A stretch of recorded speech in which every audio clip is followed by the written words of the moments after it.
Jai Shriman Narayan. Jai Shriman Narayan. Jai Shriman Narayan. Jai Shriman Narayan. Jai Shriman Narayan. Jai Shriman Narayan. I pay my obeisances to my spiritual master Srimad Jagat Guru Sudarshan Acharya Ji Maharaj. I pay my obeisances to Lord Sri Ramanuj. I pay my obeisances to our Purva Acharyas. I pay my obeisances to our 12 Alvars. I pay my obeisances to Mother Lakshmi, and I pay my obeisances to Lord Sriman Narayan. I welcome all of you here physically at the Sri Narayan Dham in Durban, South Africa. I welcome those that's watching this discourse locally, nationally, and internationally. And I welcome in advance those that's going to be watching this discourse when it is posted on YouTube and the various groups from around the world subsequently. I welcome you to day 2 of the month of the Ramanujans, exclusively celebrated here at the Sri Narayan Dham in Durban, South Africa. I chose this 22 days of back-to-back satsangs in tribute of our Adi Guru, Lord Sri Ramanuj, who was born on the 5th of May 1007, Jessica? Yes. 1007 years ago, and my Guru, Swami Sudarshan Acharya Ji Maharaj, who was born on the 27th of May 1937. So I put these two birthdays together, and I've started a festival that I hope one day the entire world will be celebrating. I was instructed by my Guru to create a divine society, and I was instructed by my Adi Guru to start a program of oneness. And I combined these two, and what better time than the time in between the two birthdays of two of the greatest saints that ever walked on this earth, to harmonize and synthesize my two missions and bring it into one. For a divine society cannot be created without oneness, and that is what the Sri Narayan Dham will be doing this month. So I want to explain that currently I am the substation of the Sri Sampradaya in South Africa.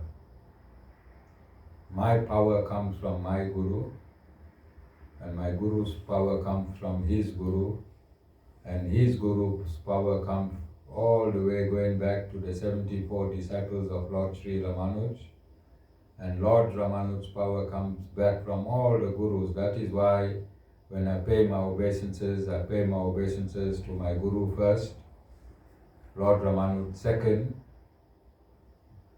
then I say the Purva Acharyas, all bona fide spiritual masters from Lord Narayan up to Lord Ramanuj. And then I say the 12 Alvars. The 12 Alvars are all symbols of the Supreme Lord, Lord Sriman Narayan, personified. They are the 12 Alvars, then Mother Lakshmi, and then Sriman Narayan. So if you smack me, you smack the entire Sampradaya. If you smack me, you smack the entire Sampradaya. And this is why I advise everyone to read the Guru Gita. If you are in my satsang, make sure you learn the Guru Gita. Because I will try to save you. I will, like a mother, I will try to save whoever smacked me. But unfortunately, there are laws, rules, and regulations that other entities preside over. Other entities preside over. And the Guru principle is the most guarded principle on this earth or in this universe. You can harm God, but you can't harm the Guru. You can blaspheme God, but God won't allow you to blaspheme the Guru. So it is very, very important, very important to leave the Guru alone. To leave the Guru alone.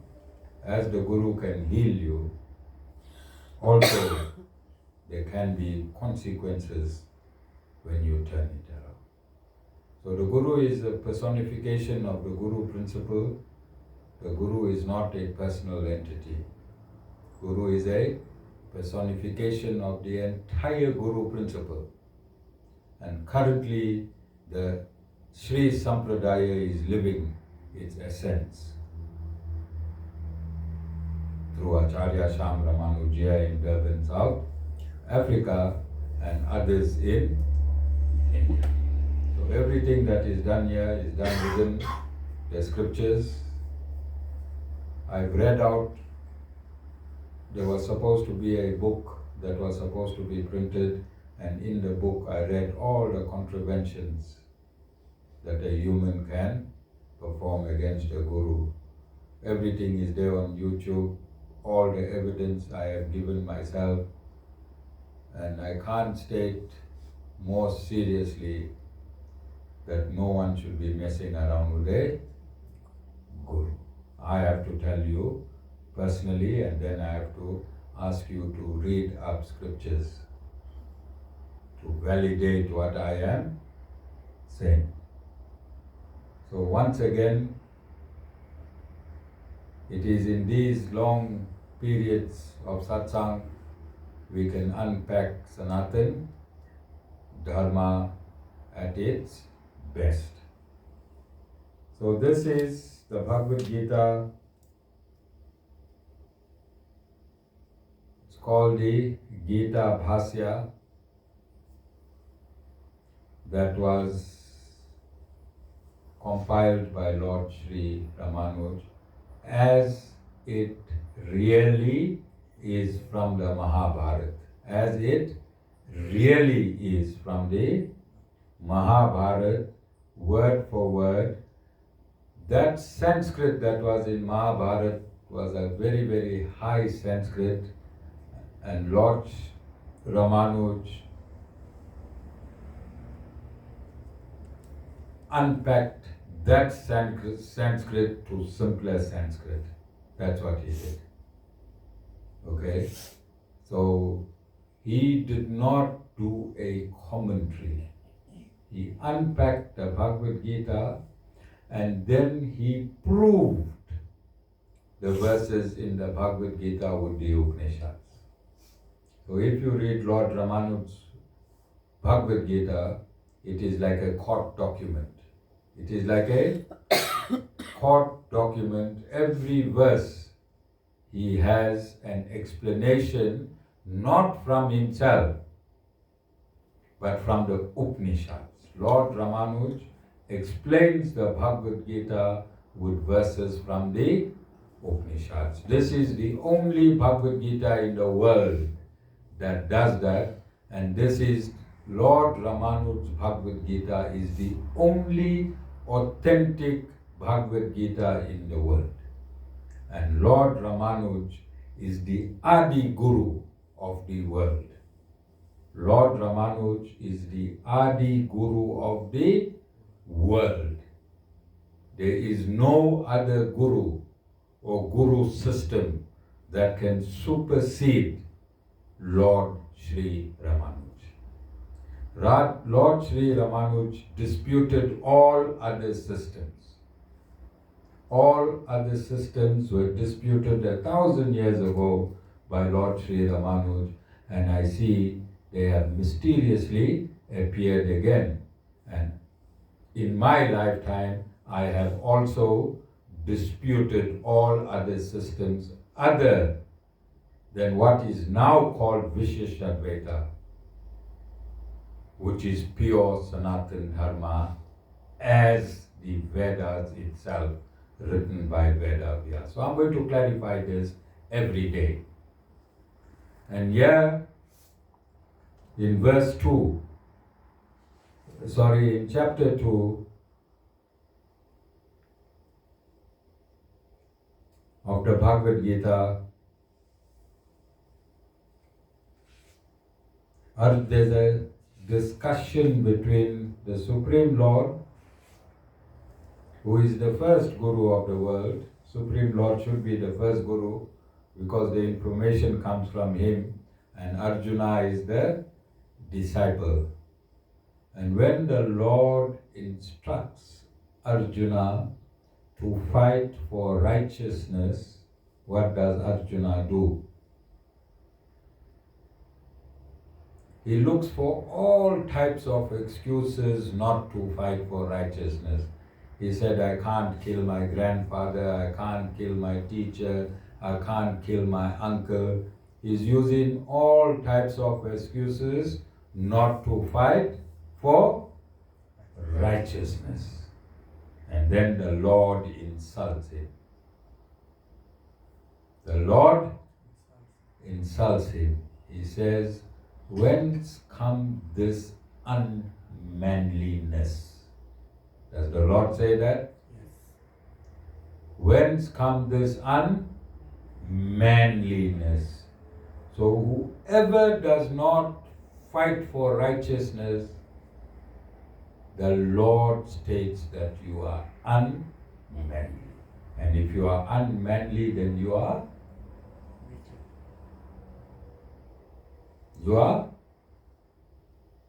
And this is coming from the Supreme Lord himself, not the Guru. If you are not involved in the fight for righteousness, which is very, very specific here, it's political righteousness. Is it not? Yes. Political righteousness. This fight between two entities where the Bhagavad Gita is spoken is in the field of Kurukshetra, which will define the politics of Bharat. Yes or no? Yes. So there are many, many, many people. See, today my hall is very, very empty because the squeamish want to stay at home and reap the benefits whilst others are fighting for their rights. They are opportunists. They are opportunists, where you sit, and this has been going on for many years. I'm in politics as an Indian for most part of my life. And I remember right at the outset, I was living with my aunt. When I got involved in the school boycotts, I was warned that I could be removed from their premises.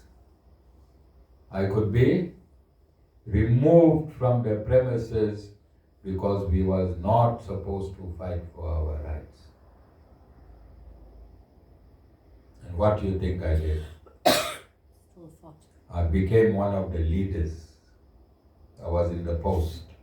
I became one of the leaders of the boycott. Can you see what I'm trying to say? And Lord Ramanuj underwent exactly the same thing.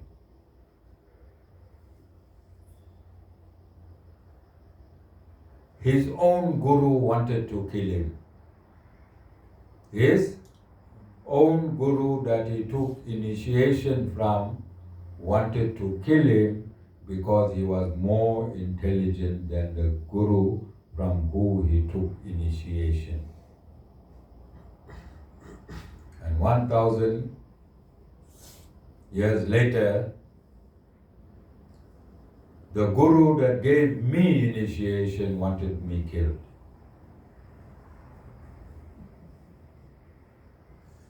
1,000 years later, the guru who initiated me wanted me killed. Go and look if he has ever given one discourse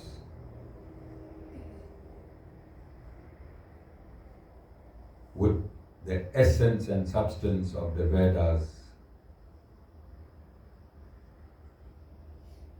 as I have given. So Lord Ramanuj took his initiation from his guru who had left his mortal coil.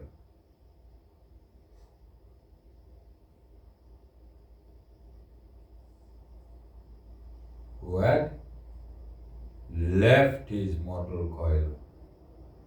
And I took my initiation from my guru who had left his mortal coil. Lord Ramanuj took his initiation conceptually, and I took my initiation conceptually from my guru through the personification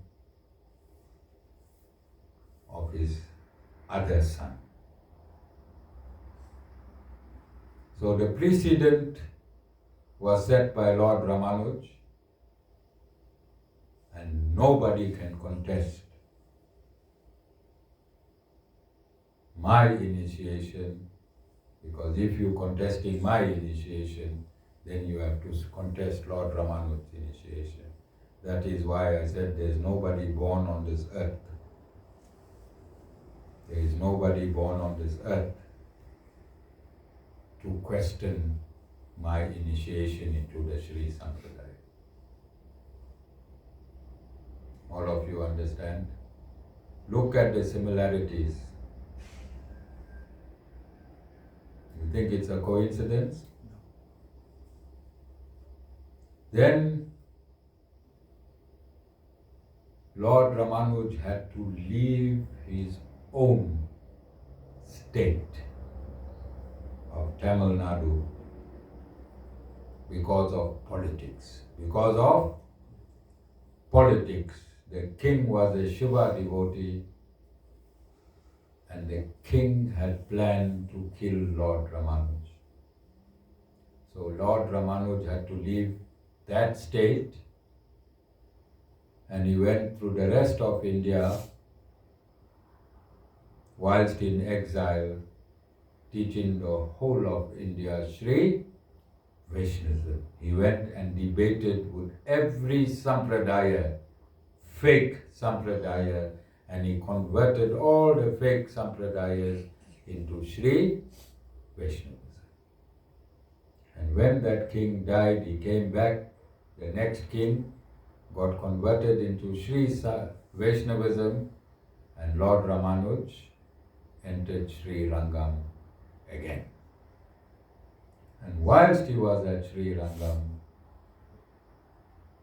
when he was putting everything in its proper administrative perspective, then one of the administrators tried to poison him.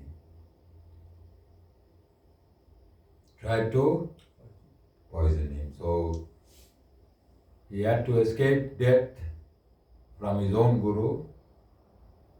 He had to escape death from his state where he lives.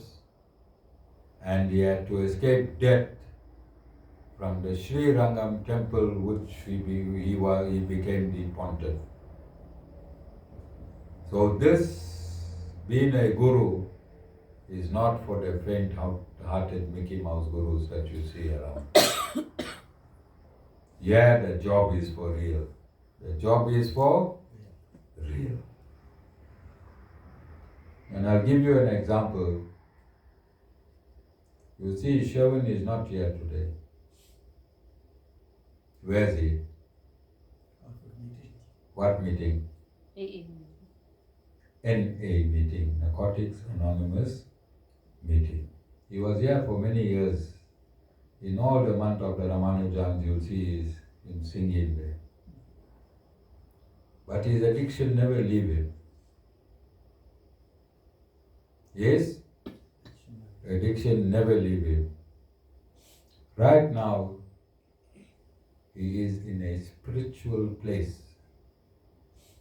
specific to his addiction.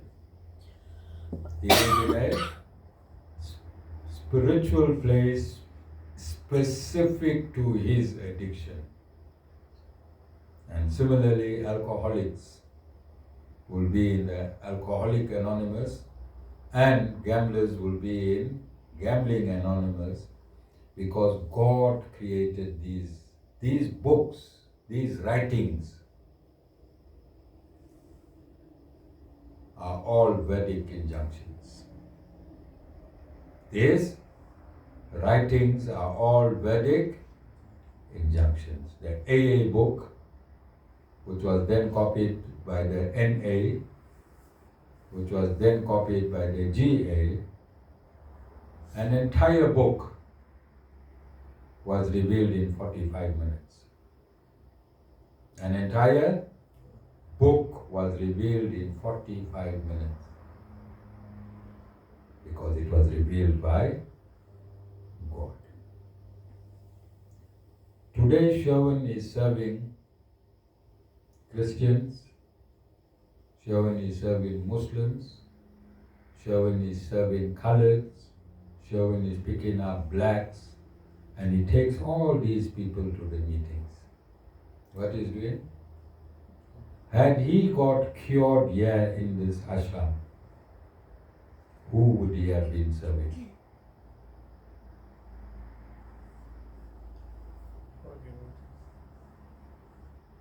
Only Hindu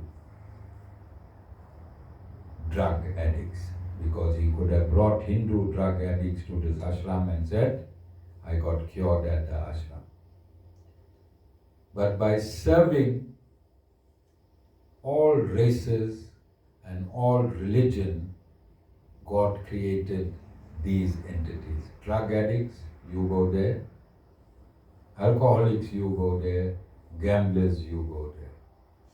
Then those who got anger, who got hatred, who got jealousy, who got greed, who got pride, and who got envy, God created the ashram.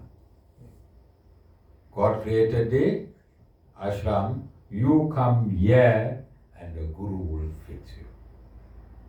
You come here and the Guru will fix you. Do you understand?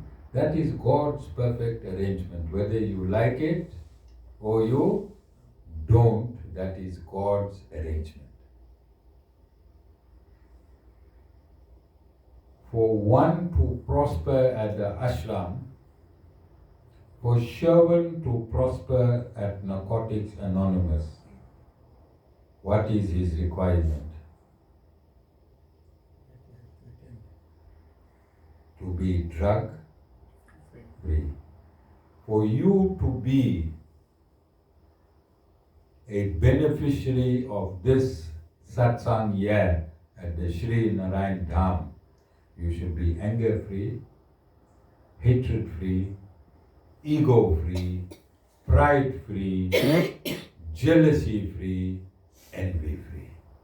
Then only can you become a beneficiary. Like Sherwin, if he's in Narcotics Anonymous and he's still on his drugs, will he find any benefits of sobriety in that institution? No. Similarly, if you are here and you're still practicing your filth, you'll never find any benefit. Because this program is like a computer program. If a computer got a virus, will the apps work? Similarly, if you don't get rid of your virus, the apps won't work. Because what chapter 4 verse 34 states? Surrender to a bona fide spiritual master. After surrender, there is no looking back. You understand? You can't surrender and not surrender at the same time. And then verse 37 states that the discourses of that bona fide spiritual master will burn all your karmas to ashes. Does it state? So, in this time, in these weeks, you have to drink the nectar of the Guru's discourses and practice it. Otherwise, God is an idiot. Who's an idiot? God is an idiot. When you go to school, you have to write an exam every year for 12 years. Yes or no? Yes.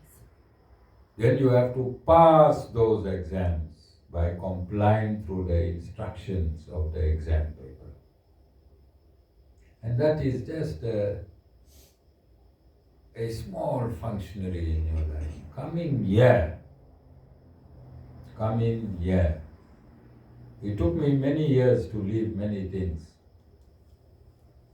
Took me many years to leave many things, but I made sure I leave it fully. I leave it fully. There was one thing that made me speed up my spirituality. It was my adoration for my Guru. I adored my Guru, and I can kill for my Guru. Yet I went to my Guru for a car. I went to Guruji for a car. I didn't go to learn about Vedas. I went for a car. I went for a material benefit. But when I realized who my Guru is, my adoration for my Guru is infinite. Is infinite.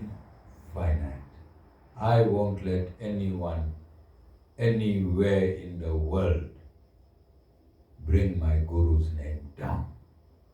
And that is why I went to India so many times and took on his son.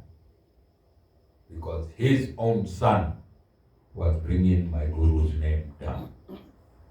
I went to India many times to kick the hell out of his son.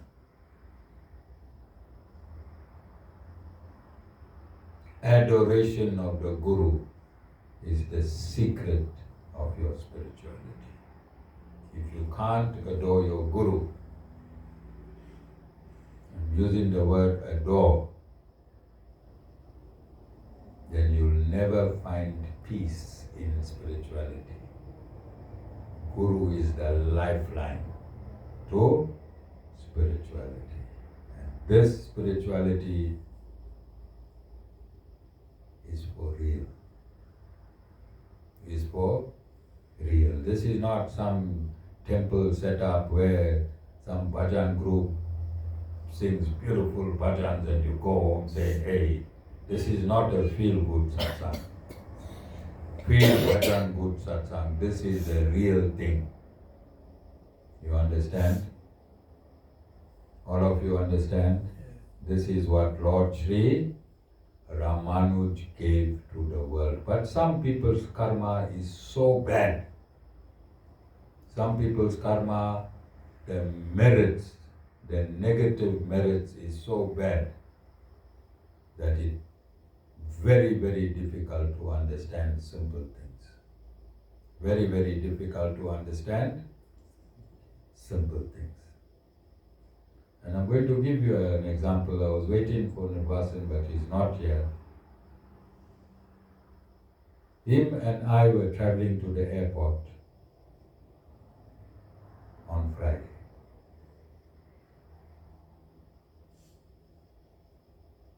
And I I made a phone call to Sean.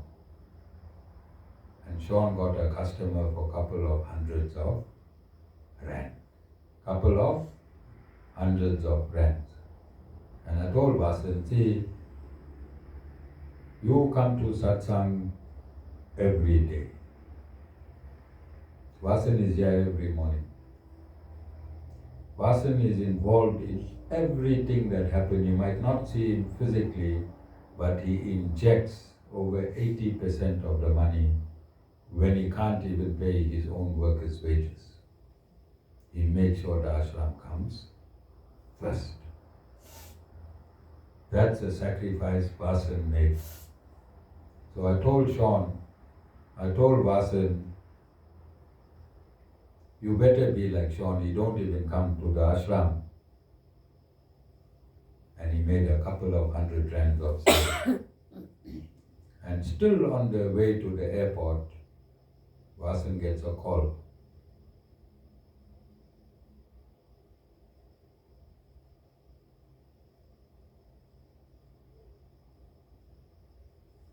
And he gets a confirmation of a job in Joburg.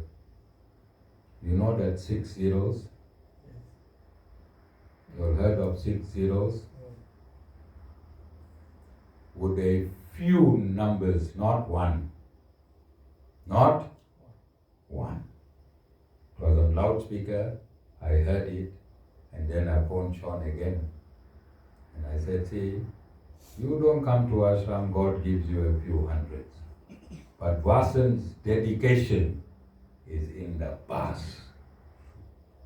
Is in the bars. And Vasan didn't even ask for it. He didn't even, not one day he came and asked me. He just dedicates and dedicates and dedicates himself. And you saw how hard his life in the ashram is. His mother was here yesterday, not very happy with his involvement in this ashram. She has been like that since the first day he joined. But because he's a soul that listens, and because he adores his gurus,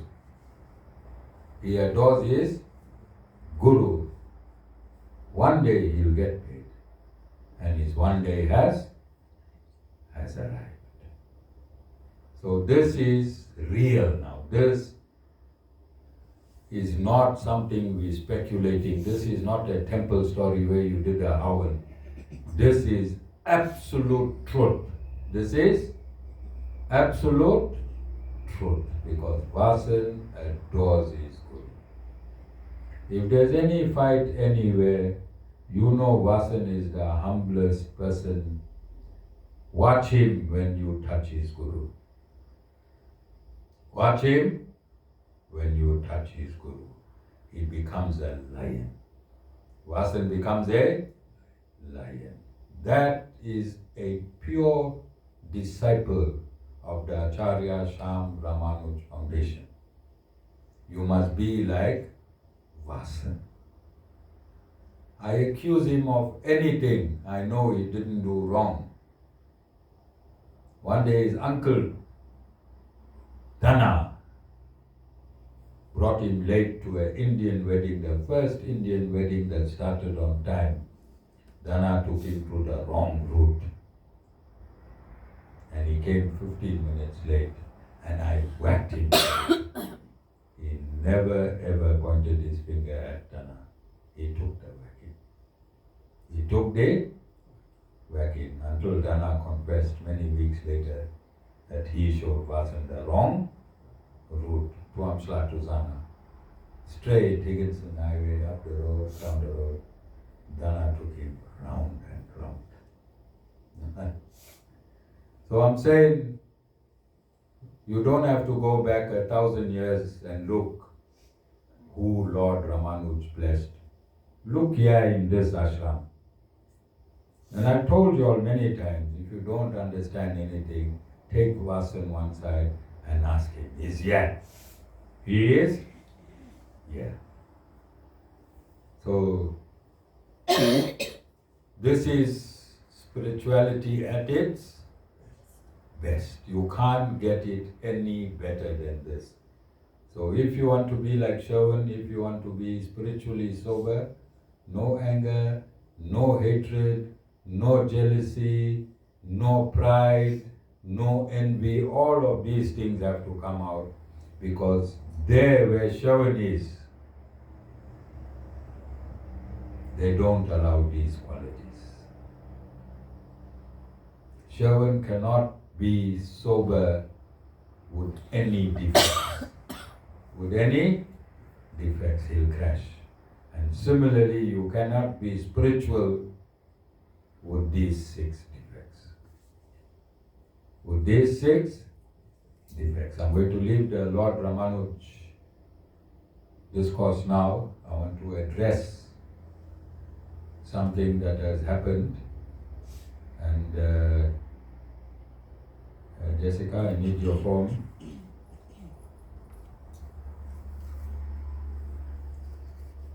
So last year, I attended a court case where a black person was charged for racism, hate speech. Hate speech. Hate speech. I appeared on his behalf.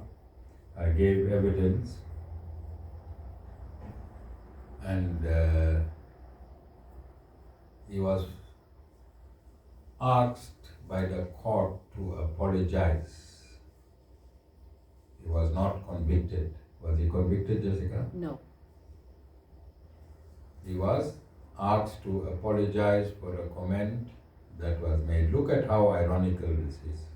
How ironical. He was accused of being a racist. He was accused of being a racist, and the word coolie. Ashmika, you cannot disturb the Guru. The word coolie.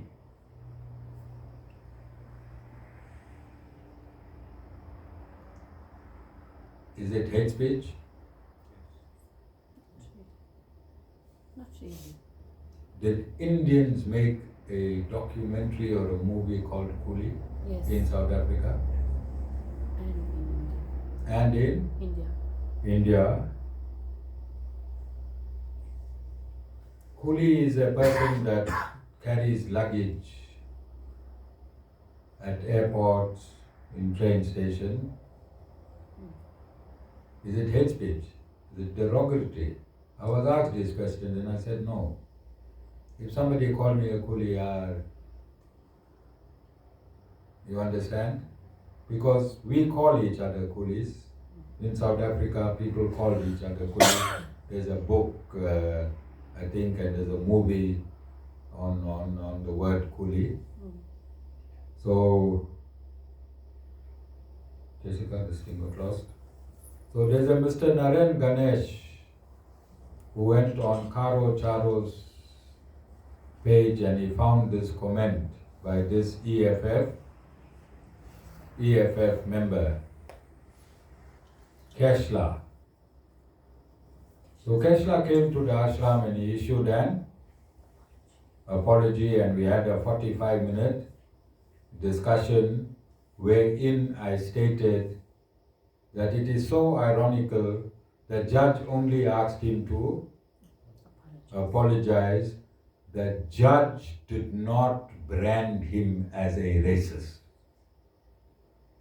The judge did not brand him as a racist, but the judge branded Karo Charo and Ganesh, who is the complainant, as a racist. So Naren went on. Yeah, Naren went and he did a post. He did a post wherein he states that I lied in my 45-minute with Keshla and Mervyn that the judge called him a racist. So the best way to defend anything, And people would want to know why I'm always defending. I'm defending because when Lord Narayan was on earth and he was accused of something he did not do, I don't want to get into details, but it's in the Vishnu Puran. Then he called the people together and he provided evidence that he was falsely accused. So if God is falsely accused and he clarifies himself, it means when man is falsely accused, man must clarify himself. So Jessica, I don't know what happened there. Sorry.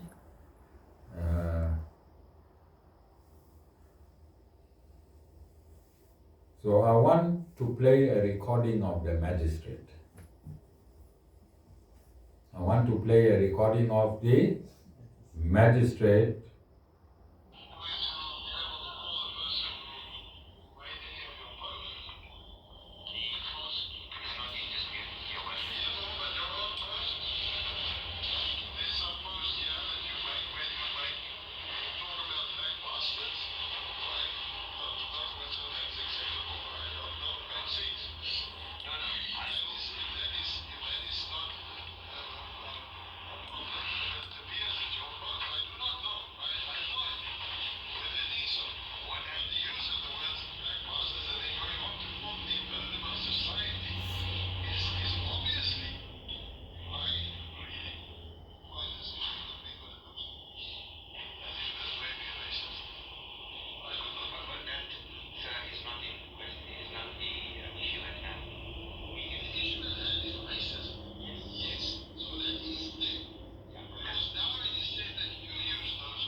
Okay, so you'll heard the judge's voice. Maybe you didn't hear it properly. I'm going to get it uploaded and transcribed. So the judge stated very, very clearly that Naren Ganesh is a racist. The judge or the magistrate stated clearly that Naren Ganesh is a racist, and on his post he stated that when I said he's a racist, I lied. So I've cleared this. This can be transcribed. This can be transcribed, and this will be refuted in the relevant forum by the relevant people. So timelessly I've been attacked. The same Naren Ganesh, there's another story there. I have insurmountable evidence he has lied on another forum, proper evidence. As I said, my life as a guru is within the parameters of the Vedas and within the parameters of the laws of this country. I'll never ever come up on this side of the mic and make any accusation that is not 100% truthful. And I've told these people not to take me on, because when I'm going to rebut them, they're going to look very, very silly. You understand? So who's a liar now? He is a good English student. His words are of a very, very high caliber, and he wrote a top article. I didn't want to read the article, but it will go, you'll find it somewhere, and then I'll post it on my page. But he has killed himself by responding to the apology of Keshla. He can't now go against the magistrate's own recording. Okay, so warning to people, I'm here to uplift society. When I find some vermins along the way, unlike other gurus who shy away, I take them on. I take them on to show you how to live in this society. Do not accept anything that is not true. Be manly. Be manly. And sort it out. So there's one family that is not here today.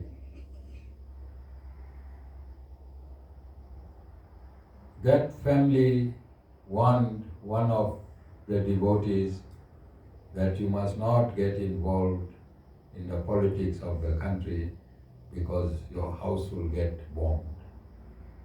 Your house will get bombed, and that is why those three people are not here. I got a message they will attend satsang after elections. Now I don't care if they don't come back to satsang because I want real people in this satsang. I don't want opportunists in this satsang. God does not want opportunists. God does not want opportunists. Otherwise he would have allowed Arjuna with all his excuses. He would have said, okay Arjuna, you stay at home, let this war go on. You don't kill your uncles, don't kill your teachers, don't kill all those people. You are very, very afraid, you are squeamish, stay at home. After the Kurukshetra war, come out and reap the benefits. Wouldn't God have told Arjuna that? The whole Bhagavad Gita is about the Lord telling Arjuna to go and fight for righteousness. Did the ANC steal this country? Yes or no? Yes. Did the Kauravas steal the kingdom? Yes or no? Yes. Did the Lord instruct the Pandavas to regain the land or the kingdom from the Kauravas? Yes. And similarly here, our instruction is to reclaim our land from the ANC. Be a man. Be a man. Look at how this ashram is situated. Am I not one of the prominent national advocates of wrenching the government back from the ANC? Yes. Am I not profiled everywhere around this country? Yes. The ANC knows me. Yes. Am I a threat to the ANC? More than Am I a huge threat to the ANC? yes. Do we have any security here at the ashram from that corner to that corner? Mataji and I live alone. Mataji and I live alone. Do you understand? We are old in our 60s. We live alone. Anytime hitmen can come around here and kill us. But am I taking the stand for my country? Yes. Why? Because it's the right. I'm protected by God, because as long as I promote and campaign for righteousness, God is in front of me, is behind of me, is in the two sides of me, and is also beneath me. He is also beneath me. And this is why God told Arjuna, be a man. Fight for righteousness. I will protect you. What did the Kauravas take from the Lord?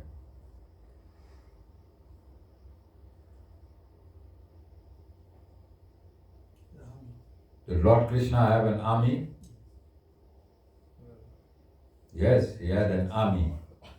The Kauravas took the army and the Pandavas took the Lord. Who won the battle? The Lord. the side that took the Lord. You see us doing interfaith prayers in every campaign everywhere in South Africa. Yes. Who is in front? The Lord. If Guru from the Sri Sampradaya, if Guru from the Lord Ramanujan Sampradaya is standing around the country, what do you think is happening? Shouldn't that give you strength? So opportunists are not welcome in my satsang, because opportunists are not welcome in God's domain. Don't make other people do your fighting. Look at Jessica. At her age, she traverses the land. What is Jessica getting in all of this? Don't sit in your comfort zone. Make other people work and then you take the benefit. What it is called? Selfish. What it is called? Selfishness. I phoned Viswan Reddy just now. And I told him that I am available for MK 24/7 until the 29th of May. To go anywhere. To go anywhere. So if you want God's grace, you can't get God's grace through selfishness. No one has got God's grace through selfishness. You have to be selfless. And I told Ashmita today that people might be saying, Sean, don't come to satsang. How he's prospering. And I didn't want to say it, and I don't think Sean would like it to be said. But he takes care of many families, and one of the families that he takes care of is a fully Muslim family. Now, he didn't have diesel money. Asmita? On our way home, he didn't have diesel money. And half an hour later, he phoned me and he said he got it. But when it comes to his commitment in Seva, whether he has money for his business or not, he takes care of those people. And Sean is always, his business is not right, he can't pay his accounts, but he has not stopped helping those people. And that is called karma yoga. That is called serving through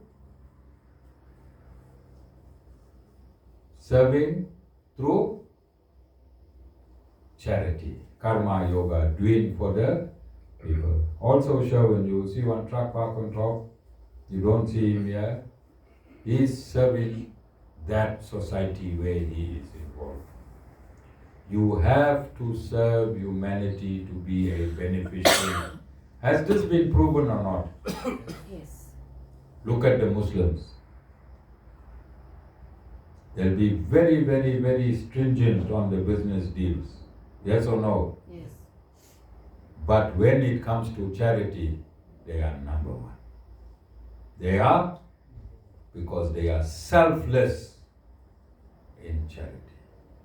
They have one charity for the general population and they have one charity for only the Muslims. So the scientific proof of karma yoga is already there. As long as you are selfish, why should I do something that does not benefit me? You're living with your karma. Whatever you got is from your previous life. The day you change that and become selfless, then that's the day you live through God's grace. There's no other way. There is no other way. Absolutely no other way. Alright, so look at, I don't want to go out. I'm talking about the two children and I'm talking about Vasan. And I'm saying practically, this is practical. Look at Jessica and Satish. You understand? Look around. Thank you for the cake. Who bought the cake yesterday? Lord Ramanujan's cake. Thank you for the cake. It was very, very sweet. I don't know whether Abir mixed some poison in the icing. Like Ramanuj. Ramanuj was nearly killed with poison. So what I did, 1 cup was sent in my room. So I took a spoon, asked Mataji, she tells you, she would have found all the icing in a cup, but I ate what was underneath the icing just to live another day. You know, so I can complete at least this month of it. Right up to the 27th, give me a break, let me live. This is the month of the Ramanujans. Alright, God will protect me up until the 27th. Jai Shri Manara.